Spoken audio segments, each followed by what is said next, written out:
There are places on this earth where people vanished, quietly, without a trace, leaving only questions behind. Tonight, we travel through 7 stories lost in time, to sleep and to wonder. In the far reaches of the Outer Hebrides, off the coast of Scotland, lie the Flannan Isles, a cluster of desolate rocks battered by ocean winds. On the largest of these, Eilean Moor, stands a solitary lighthouse, completed in 1899 to warn passing ships of the treacherous coastline.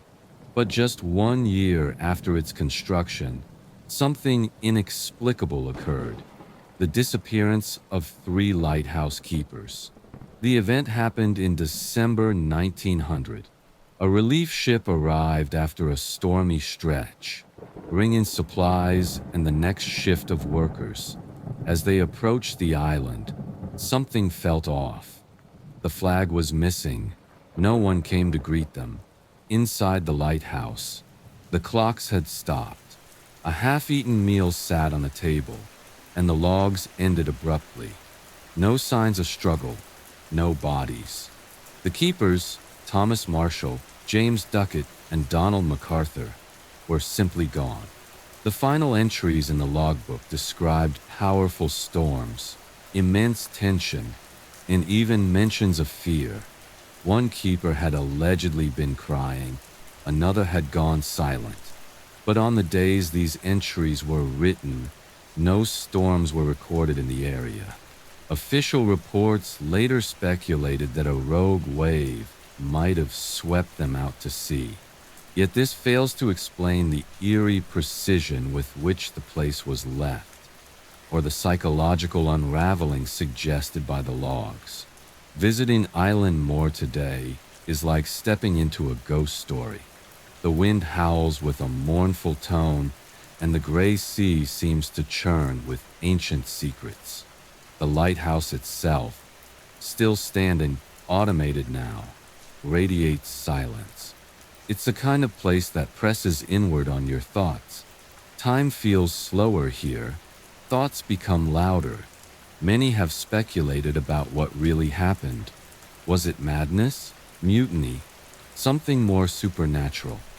The answer remains swallowed by the waves and stone. As we leave the misty isles behind, our journey continues eastward, to a land once ruled by warriors and poets, where an entire village disappeared into legend. In the late 16th century, English explorers sought to establish a foothold in the New World. On Roanoke Island, off the coast of present-day North Carolina, they founded one of the earliest colonial settlements. But just a few short years later, this small community would vanish, leaving behind a mystery that endures to this day. The Roanoke colony was established in 1587 under the leadership of John White. Over 100 settlers arrived, including men, women, and children. Conditions were harsh, and supplies dwindled quickly. White eventually returned to England to gather more provisions. But the war with Spain delayed his return for nearly 3 years. When he finally came back in 1590, the colony had disappeared. The houses were dismantled, not destroyed, suggesting an organized evacuation. There were no signs of violence, no bodies, only the word Croatoan carved into a wooden post. It was the name of a nearby island and its indigenous inhabitants.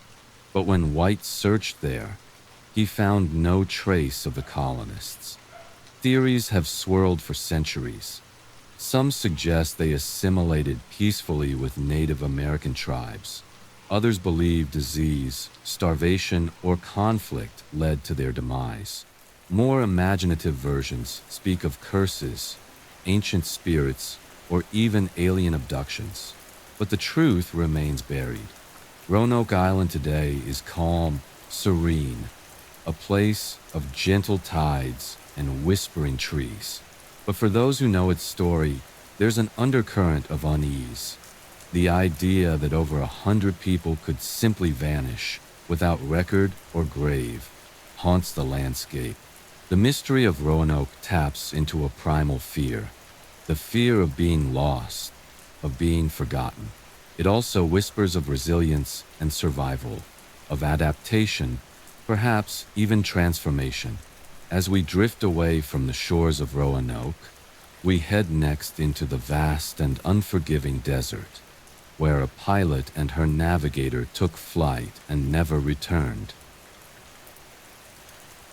In July 1937, the world's most famous female aviator, Amelia Earhart, took off from Lae, New Guinea, in a twin-engine Lockheed Electra, accompanied by her navigator, Fred Noonan.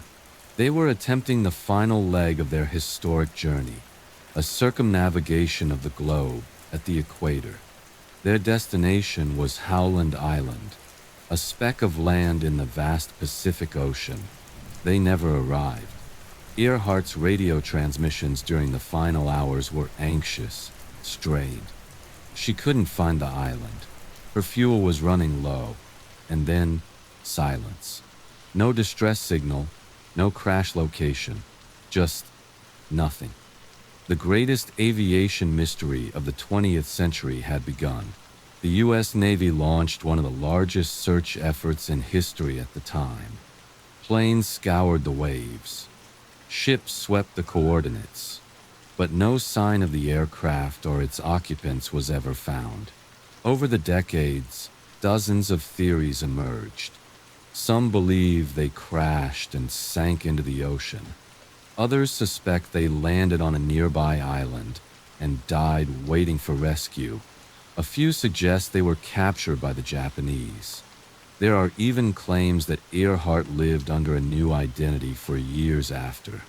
The enigma is compounded by the romantic aura that surrounded Amelia herself. She was a pioneer, a symbol of boldness and independence in a time when such qualities were rarely celebrated in women. Her disappearance felt like a tragic finale to an extraordinary life. To this day, Howland Island remains eerily empty, a flat, deserted coral island surrounded by endless blue. The wind there hums faintly through the brush as if whispering secrets it refuses to give up.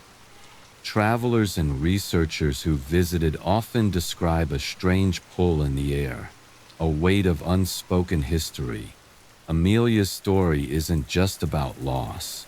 It's about the pursuit of something greater, of pushing boundaries, of flying into the unknown.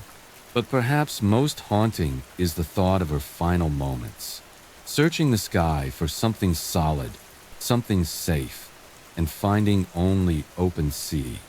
Now we move from the wide Pacific into a more modern tale of a flight that vanished in our own time, with hundreds of souls on board. On the night of March 8, 2014, Malaysia Airlines flight MH370 departed from Kuala Lumpur en route to Beijing. On board were 239 people, passengers and crew members from various walks of life, nationalities, and backgrounds. The flight was expected to last around 6 hours, but within less than an hour after takeoff, something went terribly wrong.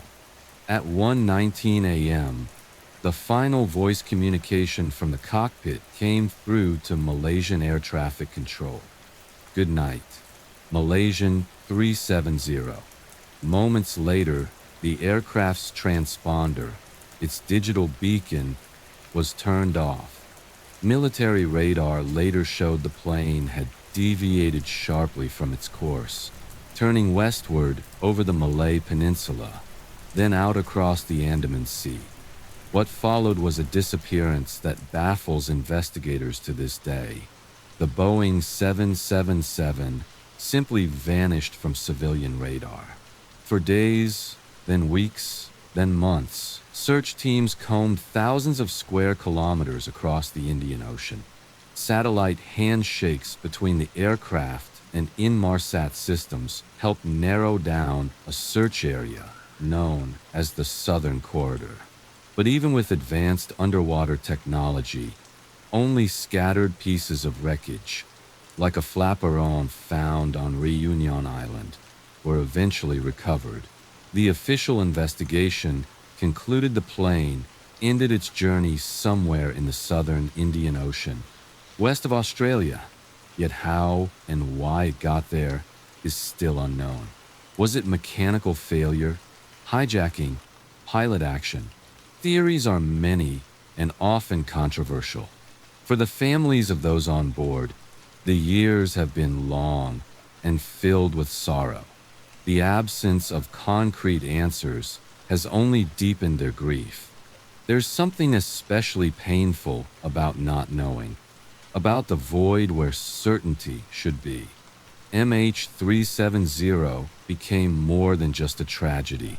It became a symbol of the limits of our technology, our knowledge, even our control. There's something haunting about the ocean, especially in its most remote stretches.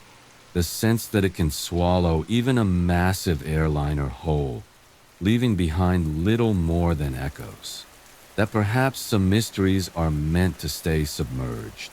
From here, our journey drifts from the sea into the shadows of a place far more enclosed and equally chilling, the locked room mystery of the Sodder children. In the still, snow-blanketed night of December 24th, 1945, the Sodder family home in Fayetteville, West Virginia, was filled with warmth and holiday spirit. George and Jenny Sodder, immigrants from Italy, had built a comfortable life in America, raising 10 children in a modest two-story house nestled among the Appalachian foothills. That night, 5 of their children, Maurice, Martha, Louis, Jenny, and Betty, asked to stay up late to play with Christmas toys. Their mother agreed, leaving the lights on and the doors unlocked. It was a typical small-town holiday scene, quiet, peaceful, safe. But at around 1 a.m., a strange phone call awoke Jenny. The voice on the line was unfamiliar and asked for someone who didn't live there. Laughter echoed in the background. Uneasy, Jenny hung up and returned to bed, only to awaken again an hour later to the smell of smoke. The house was on fire. Panic swept through the family as George, Jenny, and 4 of the children escaped into the freezing night. But the 5 who had stayed up late were never seen again. George tried desperately to reach them, climbing the walls, smashing windows, even attempting to scale the house with a ladder. But the ladder had vanished. His truck wouldn't start. The fire department, delayed by communication issues and a skeleton holiday crew, didn't arrive until morning. By then, the house was gone, and strangely, so were the remains. Investigators combed the ashes but found no bones, no traces of the missing children. Experts said human remains should have survived even a fire of that intensity. The official ruling was accidental electrical fire. But to the Sodders, nothing about that night felt accidental. Oddities piled up. A family member claimed to see a man stealing block and tackle equipment used for car maintenance, perhaps explaining why George's trucks failed. A neighbor saw a man watching the house from a parked vehicle. A woman reported seeing the children alive, peering from a passing car as the fire raged. Jenny received a photo years later in the mail. A young man, around 30, who resembled her missing son, Louis. On the back were cryptic words and an Italian town's name. The Sodders hired private detectives, purchased billboards, and never gave up the search. To this day, there is no definitive answer. Did the children perish in the fire, leaving no trace? Or were they abducted, spirited away into a life unknown? Some believe the Sodders were targeted for George's outspoken anti-Mussolini views. Others suggest a child trafficking ring or a local vendetta. Each theory is plausible and deeply unsettling. What's most haunting is the feeling that something vital is missing from the narrative, that the night held secrets that were never spoken, perhaps never even understood by those involved. Fayetteville still stands, quiet and unassuming, but for those who know the story, there's an invisible shadow cast over that hillside, a gap in the world, shaped like 5 children who were never found. It was the afternoon of November 24th, 1971, the day before Thanksgiving. At Portland International Airport, a man in his mid-40s, wearing a dark suit, sunglasses, and a neatly pressed tie, approached the Northwest Orient Airlines counter. He paid cash for a one-way ticket to Seattle and signed the name Dan Cooper. It was a quiet transaction, like countless others. No one took special notice. But just after takeoff, as Flight 305 rose into the misty sky over Oregon, this man passed a note to a flight attendant. Thinking it was just another businessman's phone number, she nearly ignored it until he leaned in and whispered, "Miss, you better look at that note. I have a bomb." So began the most legendary unsolved air piracy case in American history. D.B. Cooper, as he would later be called by the media due to a reporting error, showed the flight attendant a briefcase with red wires and dynamite-like cylinders. He was calm, polite, almost gentlemanly. No shouting, no panic. He ordered a bourbon and soda and issued clear demands: $200,000 in cash, 4 parachutes, and a fuel truck waiting in Seattle to refuel the plane for a getaway flight. FBI agents scrambled as the Boeing 727 circled Seattle for hours. Passengers were told there was a minor mechanical issue. When the plane landed, Cooper released all 36 passengers in exchange for the money and parachutes. Then, he instructed the remaining crew to fly south toward Mexico City at a low altitude and slow speed, with the rear staircase lowered. An unusual request that only made sense later. Somewhere over the dense forests of southwestern Washington, during a stormy night, Cooper opened the rear stairway and leapt into the darkness. Money strapped to his body, parachute on his back. The crew felt the sudden change in cabin pressure and knew he was gone. They landed safely, but Cooper had disappeared. Despite one of the most extensive manhunts in FBI history, no trace of D.B. Cooper was ever found. No body, no parachute, no personal items. Just gone. In 1980, a young boy digging on the Columbia River shoreline discovered decaying bundles of $20 bills, part of the ransom money, verified by serial numbers. But the rest of the money and the man himself never turned up. Theories exploded in the public imagination. Some believed Cooper died in the jump, his body lost forever in the thick woods or washed downriver. Others speculated he survived and faded into anonymity, perhaps in South America, perhaps just a few towns away. He became a folk hero to many, a modern outlaw who pulled off the impossible and harmed no one in the process. The FBI eventually closed the case in 2016, citing lack of evidence. But the legend of D.B. Cooper lives on. He's been the subject of books, documentaries, and whispered theories in dimly lit bars and online forums.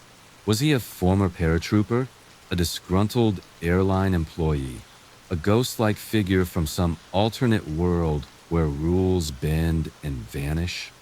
To this day, the forested wilderness of Washington holds tight to its secret. The area Cooper is believed to have parachuted into, remote, vast, rugged, still whispers with possibility. Hikers sometimes claim to feel watched. Others say they stumble across old rusted artifacts that feel out of place. But more than anything, the story of D.B. Cooper is a tale about escape, about slipping the bonds of society, of identity, of consequence.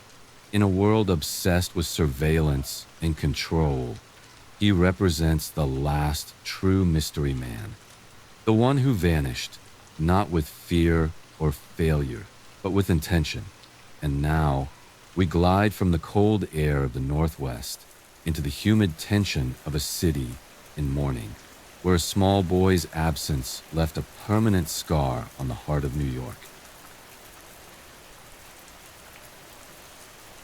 In 1845, two British ships, HMS Erebus and HMS Terror, set sail from England under the command of Sir John Franklin.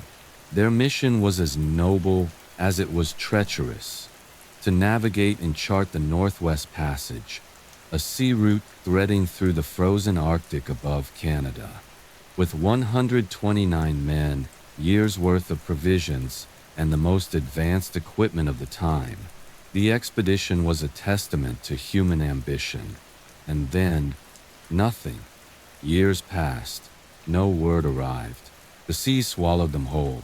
When search parties were finally dispatched, they found only fragments: a boat on land filled with skeletons, abandoned campsites, empty graves.